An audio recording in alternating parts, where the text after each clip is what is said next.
If you look at the Titans Up commentary from 2016 and compare it to where they are today,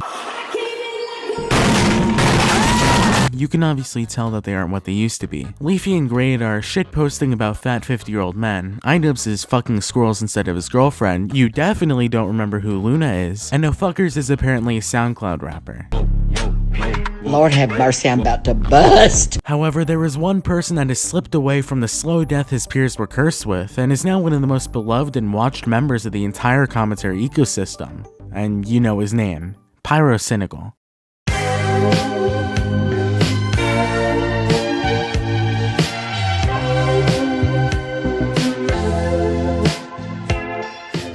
Throughout this video, you're going to end up seeing how Pyro is a model for how to be smart on YouTube, and it shows the most when it comes to handling.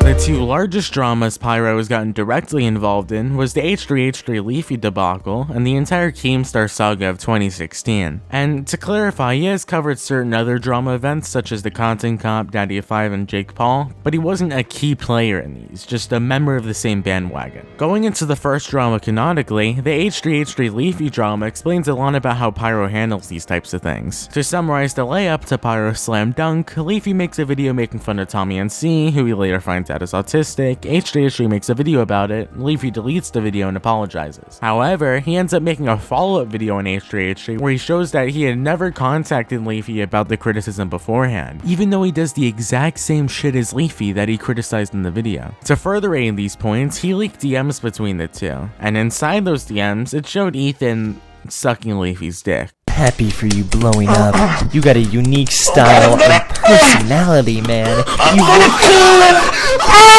The DM showed Ethan talking shit about Pyrocynical, which was backed up by a video Pyro had made where he claimed Ethan was conspiring against him. And the thing is with a lot of these YouTubers under the mask past YouTube, they can be completely different people. Like for example, recently I've actually had a lot of private messages sent to me of H3H3 giving me a lot of shit, saying how my channel is cancer, saying how I'm completely unoriginal, and I'm a total sociopath. Ethan refuted these claims in a Reddit post, not wanting to make a full follow-up video where he refutes each of the claims, in my opinion, very effectively. And apparently in Pyro's too, because he deleted the video and made a follow-up video clarifying certain details such as Leafy making a lot of the anti-Pyro comments. Pyro ends up calling for commentary unity, and says the one thing that could summarize his entire mentality towards drama. So at this point, a lot of you are probably wondering why I didn't upload this video.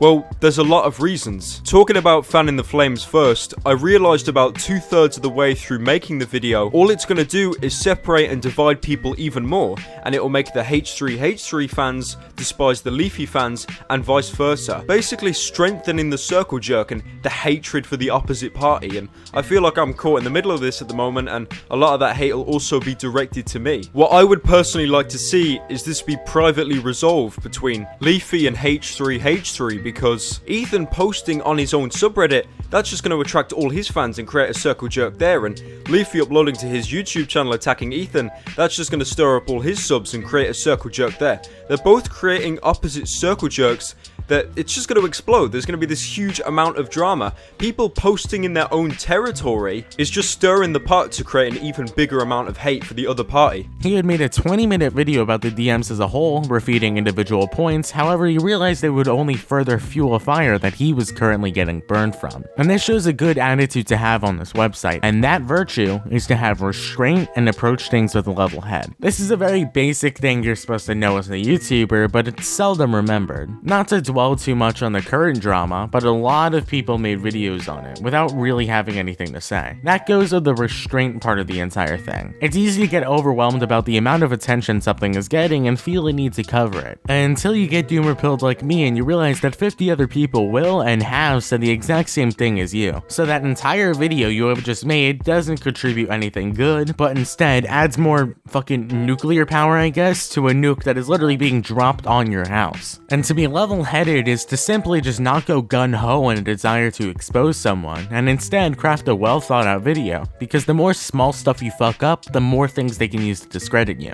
All in all, when it comes to drama, as I stated before, Pyro is the model for what you should do. He keeps a level head when addressing situations, and when presented with certain events, he doesn't go AWOL like other YouTubers do. Instead, he focuses on making a good video that adds to the conversation. And to paraphrase what he said before, he doesn't want to contribute to an echo chamber. He wants to contribute to progress.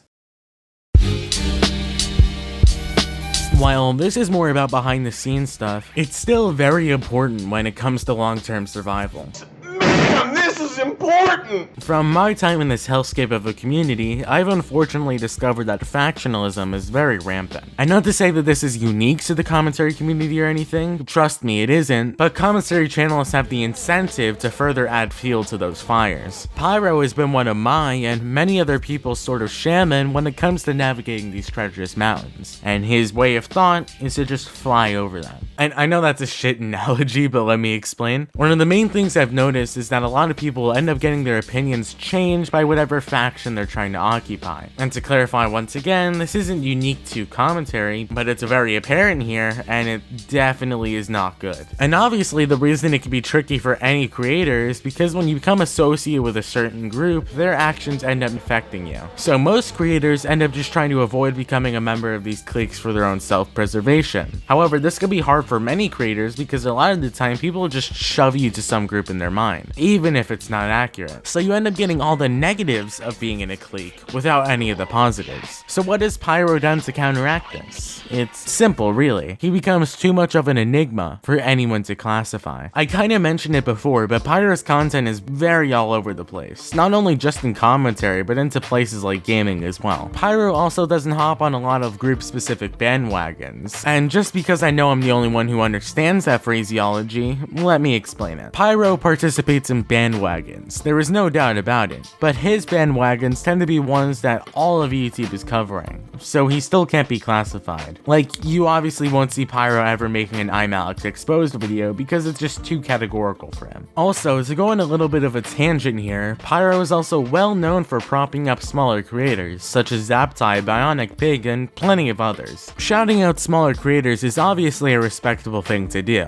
and just to clarify, I'm very biased towards that action because my channel has been made by bigger people in the commentary community, but just so I can make it clear, as a bigger creator, shouting out smaller ones is not a moral imperative. About 2 weeks ago, a pretty obscure YouTuber, Cyrus, made a tweet longer where he had apologized for letting a couple smaller YouTubers down who he promised to put on his channel because he had personal shit going on and couldn't upload. Just to kind of generalize the larger response at this point, you do not need to shout people out. It's sort of like a donation to charity. If you can do it, people obviously think of you better for that, but if you can't or don't want to, no one gives a fuck, it's your money. The same goes for shoutouts. While Pyro did get a boost in the court of public opinion for shouting out those smaller creators, it wasn't necessary for him or for anyone else to do so. So to summarize this section at large, the commentary community is very divided. It's sort of like a minefield. However, the best way to avoid the minefield is not to try and walk through it, it's to fly over it. Now, to wrap a nice little bow on this entire video, if you're a YouTuber, you have a lot to learn from Pyrocynical. Throughout the last couple of months, my channel has been doing crazy well, and for the first time since I've been doing YouTube, I have an actual fucking audience who cares about my videos and shares them constantly, which is really more than I can ever ask for. And when you've been shoved into the world of commentary like I have, it's hard to know what you should do. I've been lucky enough to have bigger, more experienced creators to take me under their wing and help my channel grow, which is something most smaller creators don't get. And so I wanted to try and find someone that all creators can look up to, not just as a content creator, but as a guide for how to navigate through the commentary mountains. And as you're guessing, that person is Pyrocynical. Through his calm, collected, and logical approach to drama, to his transcending of the commentary factions, and really the brand itself, Pyro is the best possible person you can learn from to figure out how to kill death itself. I wanna go where the sunset is now. Can you show me the way? The rope is strong.